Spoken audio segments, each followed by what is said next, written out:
자, 안녕하십니까. 정보통신 산업기사 2023년 4회 정보전송 일반 문제풀이 한번 해보겠습니다. 다음 발진 회로 중 비정연파 발진기로 옳지 않은 것을 물어봤죠. 우리가 정연파 발진기라는 게 있고, 그죠?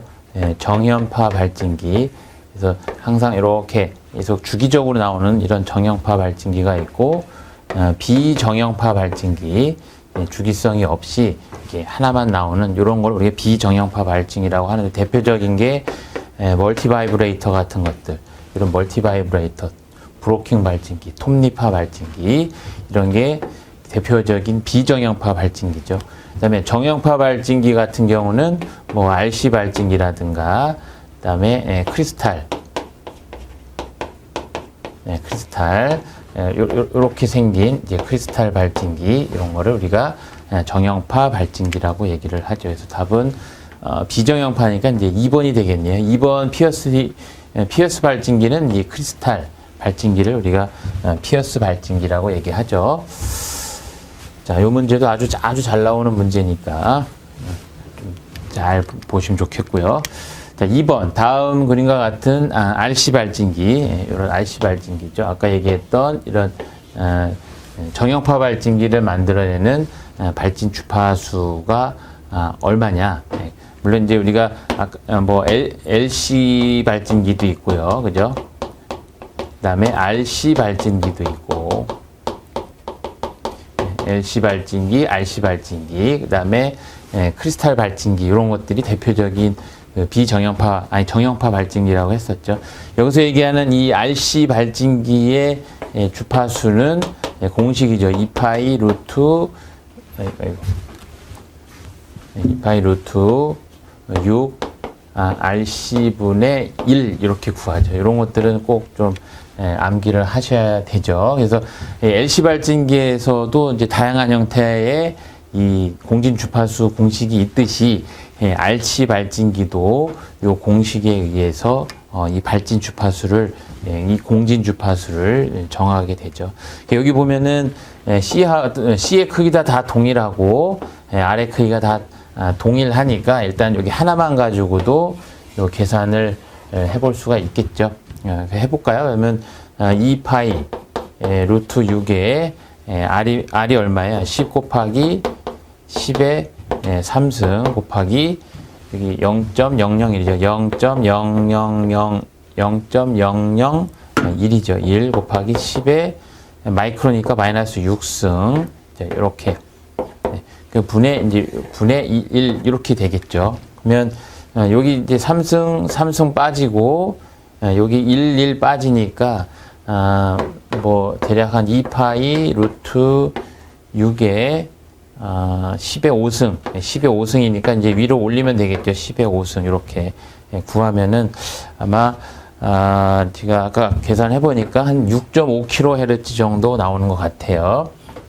같은 걸 놓고 여기서 이렇게 빼고 여기 하나가 10의 마이너스 5승이 하나 올라가니까 밑에서 위로 올라가면 10의 5승으로 해서 10의 5승에 2파이 루트 6 이렇게 나누면은 약간 6.5kg 정도 나옵니다. 계산을 한번 해보시면. 그래서 이 공진 주파수는 지금 다양한 이제 공진 주파수 공식을 조금 외우실 필요가 있고, 이상형 RC 발진기가 구하는 요 형태가 시험에서 많이 출제가 됩니다. 그래서 여기 저항값만 바꿔서 출제를 하니까 뭐 유사한 문제를 풀어보시면 될 것 같습니다.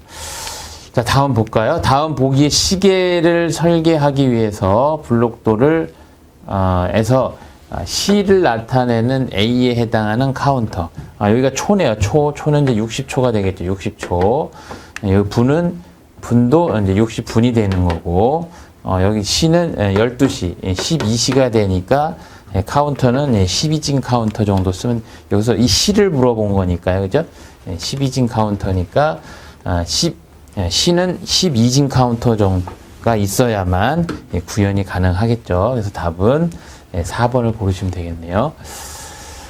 자, 다음 볼까요? 송신기의 이득이, 우리가 이렇게 송신기라고 했을 때 이런 송신기의 이득이 0.5다. 개인이 0.5다. 개인이 0.5라는 얘기는 이제 절반이라는 얘기죠. 2분의 1이라는 얘기죠. 2분의 1.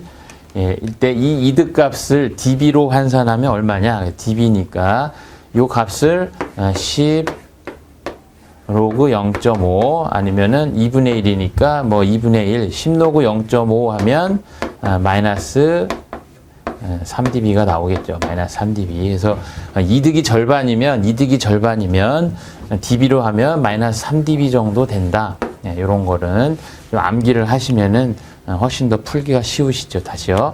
이득이 절반이면 로그 저 dB로 바꾸면 마이너스 3dB 정도 나온다.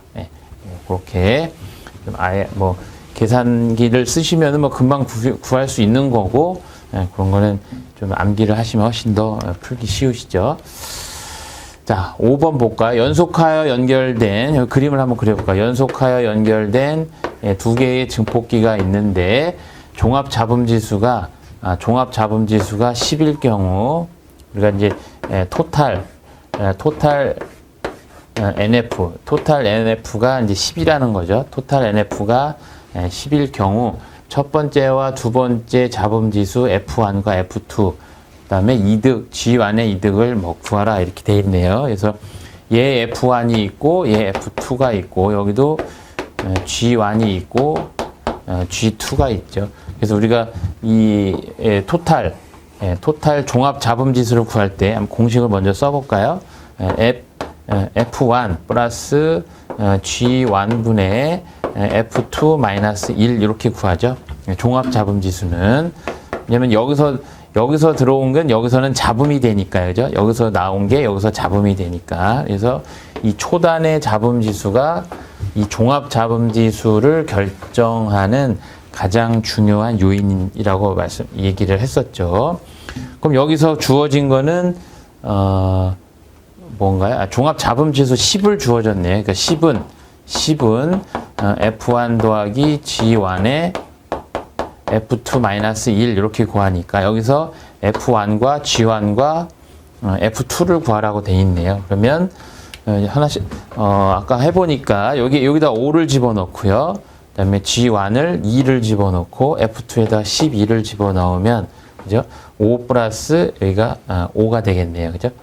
그래서 요거를 주어지고 요 공식을 아느냐 모르느냐를 이제 판단해보는 이제 요런 문제가 되겠습니다. 그래서 다른 걸 집어넣으면은 요 값이 안 나오죠. 만약에 여기가 4다, 4고 9고 그러면은 8이야 10이 안 나오죠. 그죠? 8이 나오는 거고 여기 3이면은 만약에 3이고 2다 그러면 여기도 뭐 10이 안 나오죠. 그래서 이 10이 나오는 이 값을 3번을 구하시면 되겠습니다. 이 공식 굉장히 중요한 공식이니까 이 문제는 뭐 실기에도 많이 나오고 필기에도 많이 나오는 문제예요. 종합 잡음지수 문제는 꼭 알고 계셔야 되는 문제죠.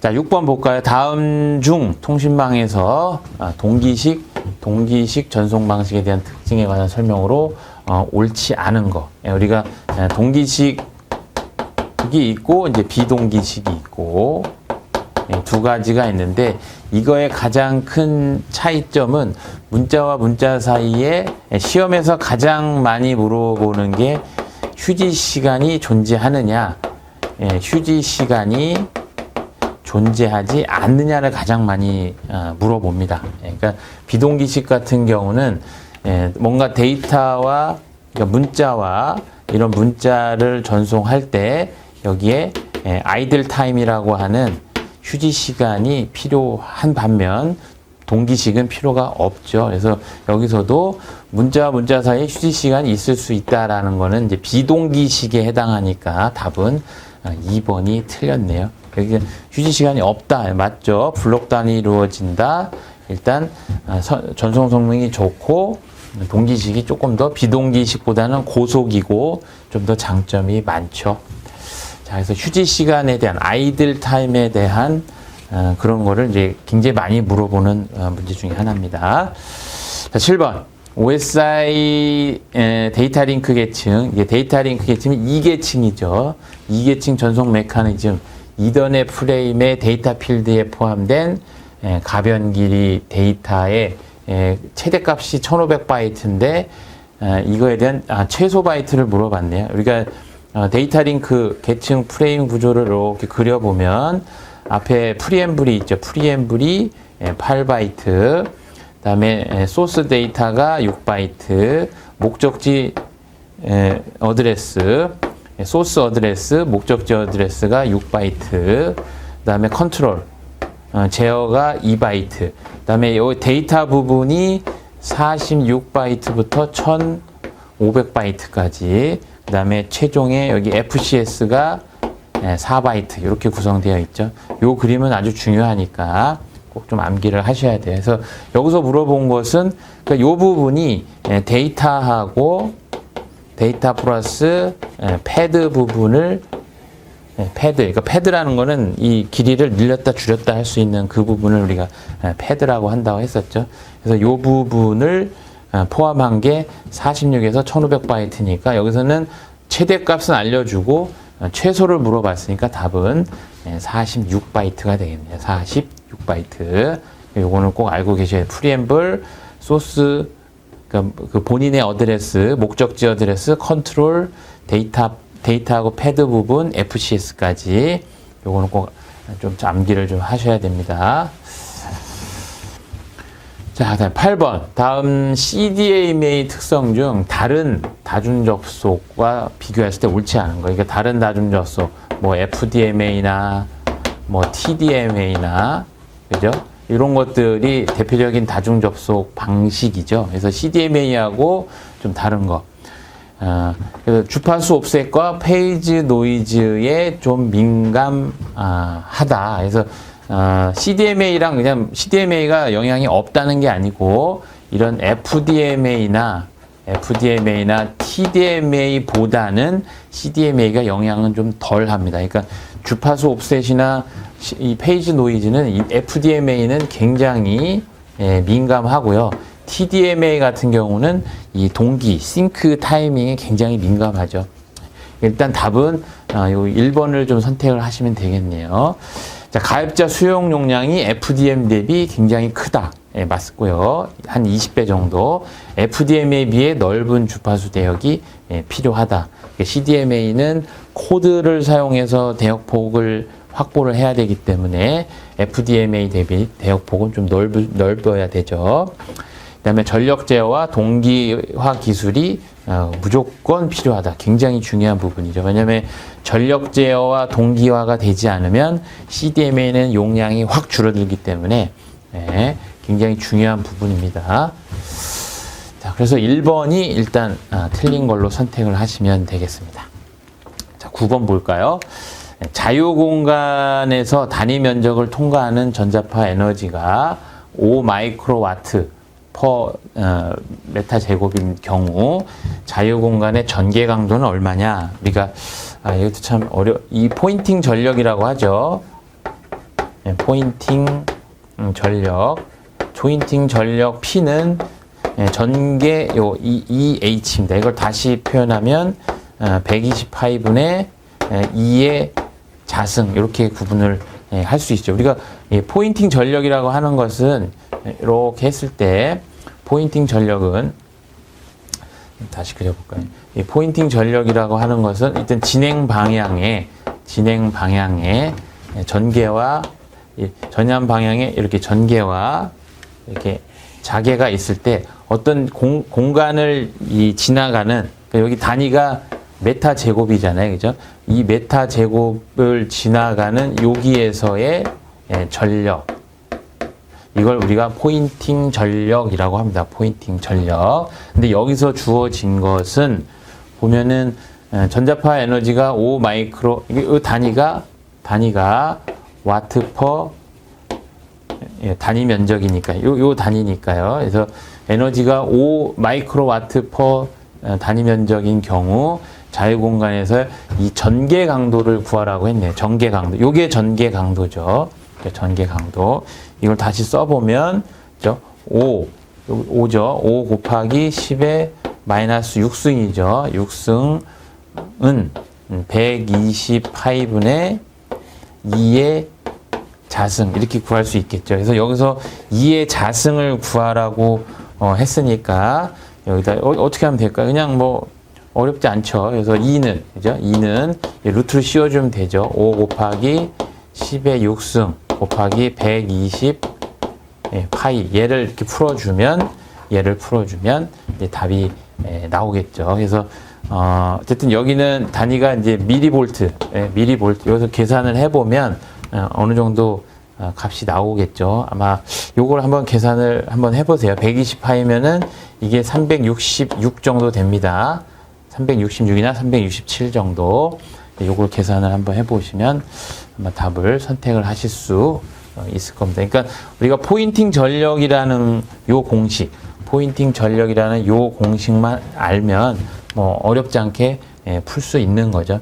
요것도 많이 물어봅니다. 포인팅 벡터에 대한 공식도 많이 물어보니까 요 부분도 좀 잘 좀 암기를 하고 계셔야 됩니다. 자, 그다음 10번. 다음 유선랜 802.3 맥 계층의 프레임 포맷이다. 구성 요소와 크기로 옳지 않은 것은이네요. 아까 뭐 저희 했던 거랑 같은 거죠. 그죠? 다시 그려볼까요? 다시 그려볼게요. 앞에 프리앰블이 있습니다. 프리앰블 8바이트, 그 다음에 소스 어드레스 6바이트, 데스티네이션 어드레스 6바이트, 컨트롤 2바이트, 이거 타입입니다. 타입. 이 컨트롤을 타입이라고도 해요. 타입 2바이트. 그 다음에 46에서 1500바이트. 여기는 이 패드를 포함하고 있다고 했죠. 패드를 포함하고 있고, 그 다음에 에러 제어를 위한 FCS 4바이트 이렇게 돼 있죠. 그러니까 여기서는 일단 다 4번이 틀렸네요. 그죠? 2바이트, 6바이트, 6바이트는 다 맞는데 이 데이터가 46에서 1500바이트까지이기 때문에 답은 일단 4번이 틀렸습니다. 자, 이 문제가 앞에서도 똑같이 나왔지만 뭐 유사한 문제들을 계속 반복해서 많이 출제를 하거든요. 근데 이런 앞에 문제랑 똑같은 문제이기 때문에 뭐 쏙 좋은 문제는 아닙니다. 자, 11번.